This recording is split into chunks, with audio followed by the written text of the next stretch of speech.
Hello दोस्तों, उत्कर्ष परिवार में आप सभी का हार्दिक स्वागत है। तो हो जाइए तैयार दोस्तों। जैसा कि आप जान रहे हैं कि लेखपाल भर्ती प्रतियोगी परीक्षा को टारगेट करके दोस्तों आपके सामने आती है आपकी अपनी फसल सीरीज। तो आज हम लोग फसल सीरीज नंबर 3 पर चर्चा करेंगे और आज दोस्तों रबी की बहुत ही महत्वपूर्ण फसल है गेहूं, इसको लेकर के करेंगे चर्चा आपसे, क्योंकि दोस्तों एक क्वेश्चन यहां से आना तय है।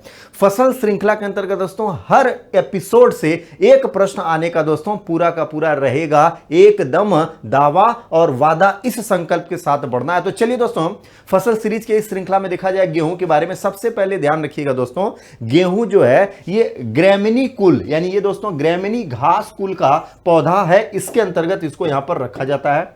इसके लिए दोस्तों बुआई का जो उपयुक्त समय इसके जलवायु दशाओं के संबंधों में अगर देखेंगे तो ये दोस्तों उष्णकटिबंधीय जलवायु के लिए उपयुक्त माना गया है। इसके अलावा इसका दोस्तों सामान्य तापमान अगर देखेंगे तो इसको 10 से 25 डिग्री सेल्सियस का सामान्य तापमान चाहिए। क्या 10 से 25 डिग्री सेल्सियस सामान्य तापमान।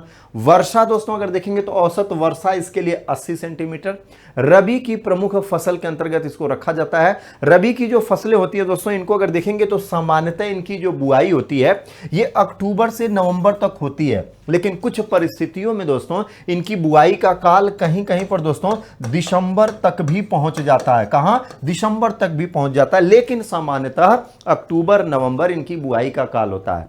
अब दोस्तों इसकी जो कटाई का काल होता है, कटाई का जो समय होगा ये मार्च अप्रैल इसके कटाई का समय होता है, लेकिन कभी कभी दोस्तों ये मई तक भी पहुंच जाता है। लेकिन आदर्श जो समय होता है इसका ये मार्च अप्रैल कटाई का समय होता है, जो कि दोस्तों गेहूं की विशेषताओं के संबंधों में रहता है। गेहूं के बारे में दोस्तों इसमें पाए जाने वाले जो हम लोगों के लिए लाभदायक प्रोटीन, कार्बोहाइड्रेट्स, वसा, मिनरल्स की बात करते हैं तो इसमें दोस्तों 8 से 15% जो होता है ये प्रोटीन होता है।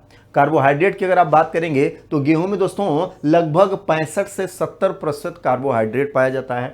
इसके अलावा दोस्तों इसमें वसा की बात करेंगे तो 1.5% इसमें वसा का रेशियो होता है। और खनिज की बात करेंगे दोस्तों तो 2% इसमें खनिज का रेशियो पाया जाता है। इसके अलावा दोस्तों गेहूं में विटामिन के संबंधित मामलों के लिए ध्यान रखना है, इसमें विटामिन B1, B2, B6, इसके अलावा दोस्तों विटामिन ई पाया जाता है। और सबसे महत्वपूर्ण जो आपके एग्जाम में छपने वाला प्रश्न है दोस्तों, ये आपके एग्जाम में कई बार पूछा जा चुका है, गेहूं में ग्लूटीन नामक प्रोटीन पाया जाता है। क्या दोस्तों? गेहूं में एक प्रोटीन पाया जाता है जिसका विशेष महत्व रहता है, इसको बोलते हैं ग्लूटीन। कौन सा प्रोटीन है दोस्तों? ग्लूटीन नामक प्रोटीन गेहूं में पाया जाता है, जो कि महत्वपूर्ण होता है। गेहूं में दोस्तों एक प्रकार की घास पाई जाती है जिसको खरपतवार कहते हैं, उसका नाम होता है दोस्तों फेलिरस माइनर। इसको गेहूं का मामा कहते हैं। आपके एग्जाम में कई बार पूछा है कि गेहूं का मामा किसे कहते हैं, तो दोस्तों फेलिरस माइनर को गेहूं का मामा कहते हैं। ये एक प्रकार का खरपतवार होता है।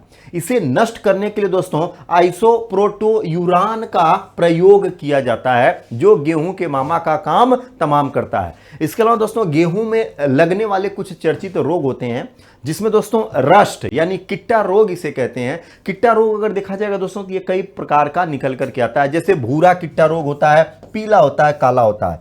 इसके अलावा दोस्तों गेहूं में लगने वाले रोग में अगर देखा जाएगा तो एक होता है करनाल बंट। कौन सा? करनाल बंट रोग, जिसको लेके लगातार आपके एग्जाम में प्रश्न पूछता है।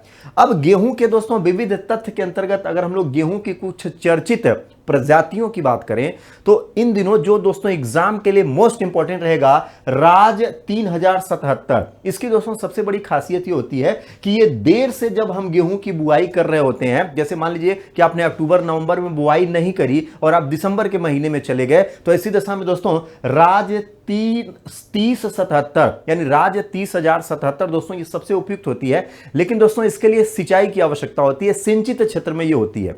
इसके अलावा दोस्तों एक प्रजाति होती है मैकोरानी। मैकोरानी अगर देखेंगे दोस्तों तो ये असिंचित क्षेत्रों के लिए बहुत ही उपयुक्त होती है और इस गेहूं की प्रजाति से सूजी का निर्माण किया जाता है। इसके निर्माण में दोस्तों इसका सर्वाधिक प्रयोग होता है, तो सूजी यानी मैकोरानी प्रजाति का जो गेहूं होता है ये सूजी के निर्माण के लिए उपयुक्त होता है। इसके अलावा दोस्तों गेहूं की एक चर्चित प्रजाति होती है जिसको बोलते हैं इमर गेहूं। और ये जो इमर गेहूं होता है दक्षिण भारत के जलवायु प्रदेशों के लिए दोस्तों ये सबसे उपयुक्त माना जाता है।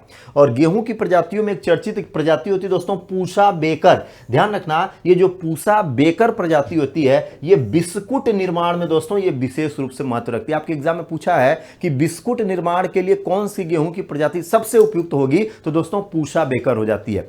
इसके अलावा अन्य प्रजातियों में अगर हम लोग बात करें तो सोनालिका अर्जुन कुंदन, क्या सोनालिका अर्जुन कुंदन, ये दोस्तों गेहूं की चर्चित प्रजातियां हैं। इसके अलावा अमर HW 2000, इसके अलावा भवानी, चंद्रिका, देश रत्ना, कंचन, कल्याण सोना, मैको रोनी, इसके अलावा दोस्तों ICAR द्वारा विकसित गेहूं की कुछ चर्चित प्रजाति है, जिसमें एक है दोस्तों UP 308, इसके अलावा पूसा सिंधु गंगा। इसके अलावा दोस्तों IARI द्वारा जो विकसित गेहूं की प्रजाति है उसमें ध्यान रखिएगा HS 542 जिसको पूसा किरण कहते हैं। इसके अलावा दोस्तों HW 1098 जिसको दोस्तों नीलगिरी खापली के नाम से जानते हैं। और इसके द्वारा विकसित एक गेहूं की प्रजाति एग्जाम में छपने वाली HD 4728 जिसको दोस्तों पूसा मालवी के नाम से जानते हैं। ये गेहूं की दोस्तों चर्चित प्रजातियां हैं जो आपके एग्जाम में छपने वाली प्रजातियां हैं।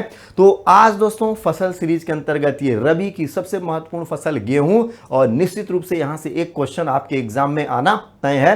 तो रखिए अपना विशेष ख्याल, फिर अगली श्रृंखला में दोस्तों फसल सीरीज में किसी अन्य महत्वपूर्ण टॉपिक के साथ होगी मुलाकात। तब तक के लिए जय हिंद।